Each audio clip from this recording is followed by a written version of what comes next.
حضرات، آپ جس پروگرام میں بیٹھے ہیں یہ پروگرام اپنی نوعیت کا وہ منفرد پروگرام ہے جو دارالعلوم کے احاطے میں 8 سال سے مسلسل منعقد ہو رہا ہے۔ کسی بھی کام کی مقبولیت کا راز یہ ہے کہ اللہ رب العزت اس کو دوام اور اس میں استمرار عطا فرما دیں۔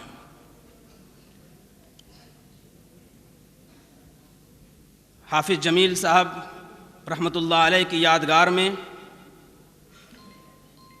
یہ پروگرام منعقد ہو رہا ہے۔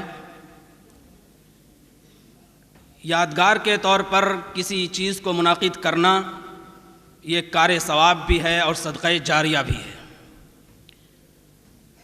اس مجلس کے تمام افراد، چاہے چھوٹے ہوں یا بڑے ہوں، نوجوان ہوں یا معمر ہوں، ان تمام کے لیے ایک درس ہے کہ ہم کو اپنے بزرگوں کے لیے، اپنے بڑوں کے لیے، اپنے اسلاف کے لیے کوئی نہ کوئی ایسا عمل ضرور کرنا چاہیے جو صدقہ جاریہ ہو اور ان کے رفع درجات کا ذریعہ بنے۔ یہ صرف ایک پروگرام نہیں بلکہ اس میں چھوٹے بچوں کی تربیت بھی ہے،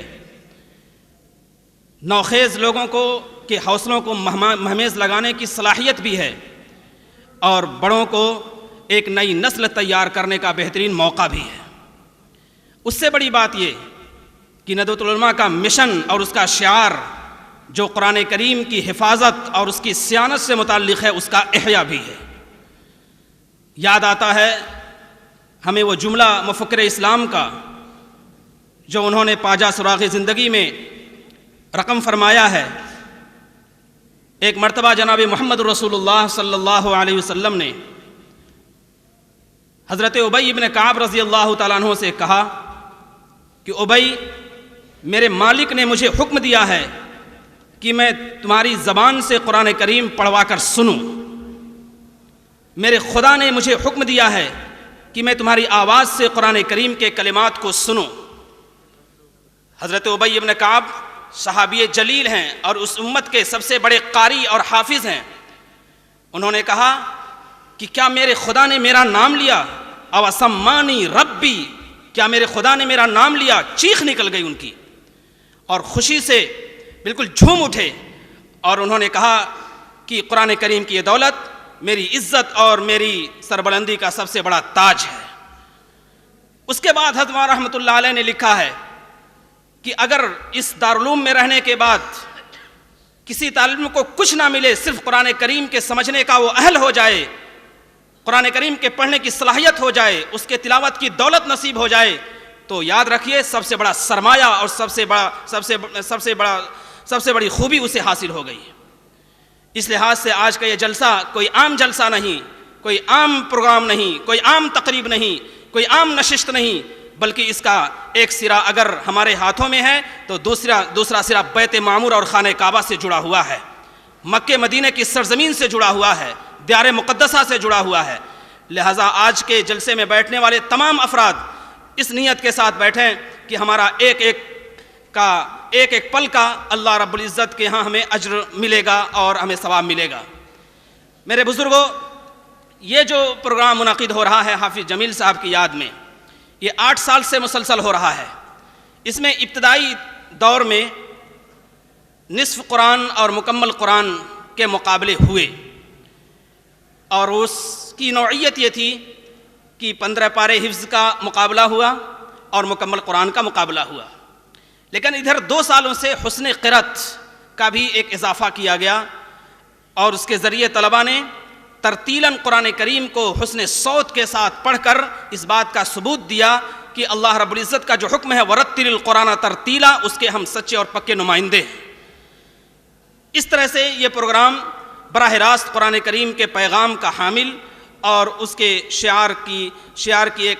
اس کا ایک شعار ہے، اس کی ایک علامت ہے۔ اس موقع پر ہمیں یاد رکھنا چاہیے کہ قرآن کریم کی تلاوت ایسی تاثیر رکھتی ہے کہ جن لوگوں نے قرآن کریم کو سنا اور اچھی آواز میں سنا، ان کے دل کی کایا پلٹ گئی اور وہ غیر معمولی انداز میں اس سے متاثر ہوئے۔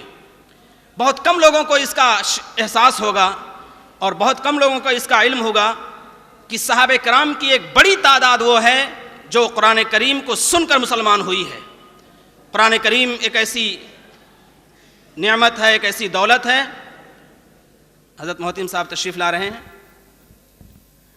انشاءاللہ ان کی صدارت میں یہ پروگرام ہونا تھا اور آپ کی تشریف آوری سے یہ پروگرام آگے بڑھے گا۔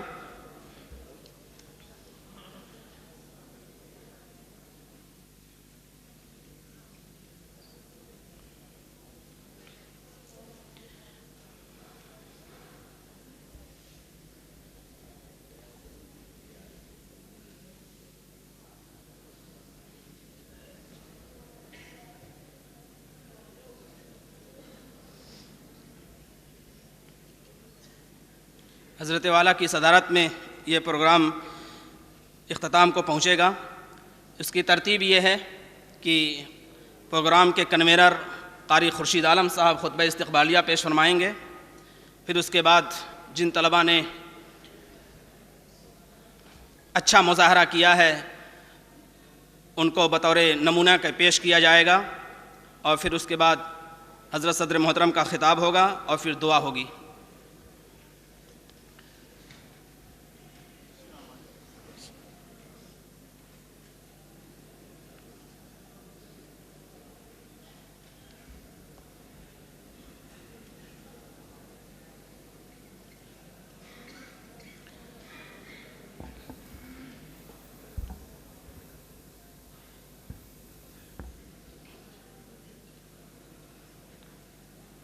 حضرات، آج کا یہ پروگرام اپنے معمول کے مطابق جاری و ساری ہے۔ حضرت صدر محترم تشریف لا چکے ہیں۔ اب آئندہ کی کارروائی کے لیے پروگرام کے روح رواں اس کے کنوینر حافظ جمیل صاحب رحمۃ اللہ علیہ کے صاحبزادے جناب حافظ و قاری خورشید عالم صاحب سے درخواست کی جاتی ہے کہ وہ آئیں اور خطبہ استقبالیہ پیش فرمائیں۔ بسم اللہ الرحمن الرحیم۔ الحمد للہ رب العالمین والصلاة والسلام على سید الانبیاء والمرسلین وعلى آلہ وصحبہ اجمعین، اما بعد۔ جناب صدر ذی علی وقار، مؤقر اساتذہ کرام، معزز مہمانان عظام اور حاضرین جلسہ اور عزیز طلبہ، اللہ تعالیٰ کا رحمت و عنایت اور اس کی بخشش و عطا پر ہمارے قلب تشکر و امتنان کے جذبات سے معمور ہیں کہ محض اس کی توفیق سے آخر نے 8 سال قبل نامی مسابقہ حفظ قرآن مجید با یادگار والد گرامی جناب حافظ جمیل احمد نور اللہ مرقدہ کا جو آغاز کیا تھا، اللہ تعالیٰ نے اسے ایسی قبولیت عطا فرمائی کہ یہ مسابقہ سال بہ سال ترقی کی راہ پر گامزن ہے اور خوب سے خوب تر کی مثال بنتا جا رہا ہے، اور طلباء میں اس کے اچھے نتائج ظاہر ہو رہے ہیں۔ اسی سال اس سلسلے کا ایک مسابقہ 6-7 فروری 2019 بعنوان مسابقہ حسن قرات اور مسابقہ حفظ قرآن مجید کا انعقاد کیا گیا تھا، جس کی انعامی تقریب یہاں پر سجی ہے۔ اس پرمسرت موقع پر ہم اپنی جانب سے اور اپنے برادران جناب حافظ جنید عالم اور برادر مزیر عالم ندوی اور اس مسابقے کے انعقاد میں کسی بھی طور پر اپنی معاونت پیش کرنے والے اپنے مخلصین کی جانب سے آپ تمام حضرات کا استقبال کرتے ہیں۔ حضرات، سب سے پہلے ہم اس بات کی وضاحت کر دیں کہ اس مسابقے کا مقصد کیا ہے۔ اس مسابقے کا مقصد کیا ہے تو جان لیجیے کہ طالب علموں کو قرآن مجید کی دولت حصول کے لیے جو محنت کرانی چاہیے، اس محنت کے جذبے کو پیدا کرنا اور ان کے اندر شوق اور ولولے کو ابھارنا اور اس کا درست طریقہ بتانا، یہ اس مسابقے کا مقصد ہے۔ اس مسابقے کے ذریعے ہم یہ چاہتے ہیں کہ اللہ تعالیٰ کی مقدس کتاب قرآن کریم سے ہمارا تعلق مضبوط ہو، ہم اس کی صحیح تلاوت کرنے والے بنیں، غفلت و تلاوت کے عدم اہتمام سے بچیں۔ آج جب ہم اپنا جائزہ لیتے ہیں تو یہ بات واضح ہو جاتی ہے کہ امت قرآن کریم کی تلاوت سے اپنے آپ کو دور کی ہوئی ہے۔ عام لوگوں کا مزاج تو جانے دیے، خود مدارس کے طلباء اور اساتذہ کرام بھی تساہلی پائی جاتی ہے۔ حفظ کے طلباء اساتذہ کی ڈانٹ ڈپٹ سے حفظ کر لیتے ہیں، لیکن یہی طلباء جب عالمیت کے درجے میں چلے جاتے ہیں تو حافظ طلباء ہی قرآن کریم کی تلاوت سے اپنے آپ کو دور کر لیتے ہیں۔ کچھ طلباء ایسے بھی ہیں جو شعبہ عالمیت میں آنے کے بعد بھی اپنے قرآن کی حفاظت کرتے ہیں، لیکن عام طور پر یہ بات دیکھی گئی ہے کہ ہمارے مدارس شعبہ عالمیت میں آنے کے بعد تلاوت سے اپنے آپ کو دور کر لیتے ہیں۔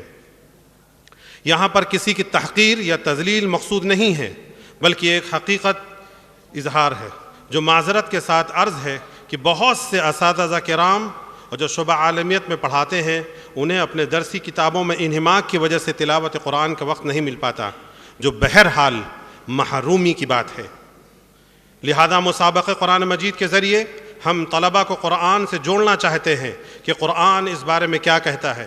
اتل ما اوحی الیک من کتاب ربک، اے نبی تلاوت کیے اس چیز کی جس کی آپ کی طرف وحی کی گئی ہے۔ نبی کو تلاوت کا حکم دیا جا رہا ہے اور ہم نائب رسول صلی اللہ علیہ وسلم ہیں، ہم تلاوت سے اپنے آپ کو غافل کیے ہوئے ہیں، حالانکہ ہمارے پاس تلاوت کا بہت وقت ہے۔ اذان سے پہلے نہیں تو اذان کے فوراً بعد مسجد میں آ جائیں، سنت پڑھ کر تلاوت کا معمول بنا لیں۔ اگر ہر نماز میں اس کی پابندی کر لیں تو بہت آرام کے ساتھ کم از کم 3 سپارے تلاوت کا اہتمام کر سکتے ہیں۔ اسی طرح آپ ایک مہینے میں اگر 3 سپارے پڑھتے ہیں تو ایک مہینے میں 3 قرآن پڑھیں گے، سال میں 36 قرآن پڑھیں گے۔ اگر آپ سال میں 36 قرآن پڑھیں گے تو کیا آپ قرآن بھولیں گے؟ بالکل نہیں بھولیں گے انشاءاللہ۔ اور کیا 36 قرآن پڑھنے والا کیا جنت میں نہیں جائے گا؟ ضرور جائے گا انشاءاللہ۔ تو میرا عزیز دوستو اس کو سمجھیے گا، میرا مقصد صرف یہی ہے۔ اذان سے اسی طرح گویا ایک مہینے میں 3 قرآن ختم کر سکتے ہیں، اور اس سے حافظ کرام کو اپنا حفظ یاد رکھنے میں آسانی ہوگی، غیر حافظوں کو ناظرہ پختہ اور درست ہو جائے گا۔ بس یہی وہ غرض غایت ہے جس کو آپ کے دلوں میں پیدا کرنے کے لیے یہ مسابقہ حفظ قرآن ہر سال منعقد کیا جاتا ہے۔ حضرات، خوشی و مسرت، رنگ و نور کی اس محفل میں آ کر اپنے ان 2 غموں کا اظہار اپنے غم ہلکا کرنے کے لیے مجبور ہے جس غم سے وہ اب تک نڈھال ہے۔ پہلا غم والدہ صاحبہ کی وفات ہے، جو ہمیں تنہا چھوڑ کر اس دار فانی سے عالم بقا کی طرف کوچ کر گئیں، رحمت اللہ علیہا رحمتاً واسعہ۔ ماں کی وفات غم کیسا ہوتا ہے اس کو جاننے کے لیے ذرا چشم تصور سے ابوا کے مقام کو اپنے سامنے لائیے اور دیکھیے کہ کائنات کے امام حضرت محمد صلی اللہ علیہ وسلم اپنے ننھے ہاتھوں سے ماں کی قبر پر مٹی ڈال رہے ہیں۔ کیسی کیفیت ہے اس صبر مجسم کی آنکھوں سے موتیوں کی طرح برستے آنسو کائنات کے ہر شے کا کلیجہ پھاڑ رہے ہیں۔ ایمن لے کر جانا چاہ رہی ہیں، لیکن آپ صلی اللہ علیہ وسلم ماں کی قبر سر لپٹ جا رہے ہیں اور زبان حال سے کہہ رہے ہیں، ایمن سب کچھ تو یہاں ہے، ایمن سب کچھ تو یہاں ہے، مجھے کہاں لے جا رہی ہو؟ اب اور ذرا آگے بڑھیے اور تخیل کی نگاہ سے پھر دیکھیے، اب سرور عالم صلی اللہ علیہ وسلم کو نبوت کا تاج مل چکا ہے۔ آپ صلی اللہ علیہ وسلم ایک سفر پر روانہ ہے، قافلہ ماں کی قبر کے پاس سے نہیں، بہت دور سے گزر رہا ہے۔ اچانک آپ صلی اللہ علیہ وسلم اپنی سواری کا رخ پھر ابوا کی طرف موڑ دیتے ہیں اور ماں کی اسی قبر پر بچوں کی طرح بیٹھ کر دونوں جہاں کے سردار زار و قطار آنسوؤں کا نذرانہ پیش کرتے ہیں۔ یہ ماں کی وفات کا وہ غم ہے جس کی جھلک ہمیں نبی صلی اللہ علیہ وسلم کی سیرت میں بھی ملتی ہے۔ دوسرا غم ہمارا اور آپ کا مشترک غم ہے۔ ہم اپنے ایک مشفق، مربی، محسن، عظیم شخصیت کے سائے میں محروم ہو گئے ہیں۔ میری مراد مولانا سید محمد واضح رشید حسنی ندوی رحمۃ اللہ علیہ رحمتاً کے رحلت سے ہے۔ مولانا مرحوم انتہائی خوش اخلاق، سادہ مزاج، مختلف صفات و کمالات کے حامل انسان تھے، لیکن ان کا ایک خاص وصف جو عموماً نگاہوں سے مخفی رہا ہے، ان کا قرآن مجید سے قلبی تعلق و حد درجہ شغف تھا۔ یومیہ تلاوت کا زبردست اہتمام کرتے تھے، طلباء سے بھی قرآن مجید پابندی کے ساتھ سنا کرتے تھے۔ جو آپ کو قرآن کریم سناتا تھا اس کا احسان مانتے تھے، اس کا حد درجہ خیال فرماتے تھے۔ قرآن سے سچی محبت اور قلبی تعلق اور اس کی تلاوت کا اہتمام کا یہ ثمرہ حاصل ہوا کہ موت بھی قرآنی آیات کی سماعت کرتے ہوئی۔ اللہ تعالیٰ ان کی مغفرت فرمائے ان کے درجات بلند فرمائے، اہل خاندان کو، ندوی برادران کو صبر جمیل عطا فرمائے، بالخصوص ہم سب کے مخدوم مربی حضرت مولانا سید محمد رابع حسنی ندوی دامت برکاتہم کو صحت اور تندرستی عطا فرمائے اور ان کا سایہ تا دیر ہم سب پر قائم رکھے۔ آخر میں ہم تمام مہمانوں کا شکریہ ادا کرتے ہیں، بالخصوص اپنے تمام برادران کا اور جمیع اساتذہ کرام شعبہ حفظ کے بھی شکر گزار ہیں کہ انہی لوگوں کے خلوص اور محنت سے جلسے کا انتظامات انجام پاتے ہیں۔ فجزاہم اللہ خیر۔ اللہ اکبر، اللہ اکبر، اللہ اکبر۔ السلام علیکم ورحمۃ اللہ وبرکاتہ۔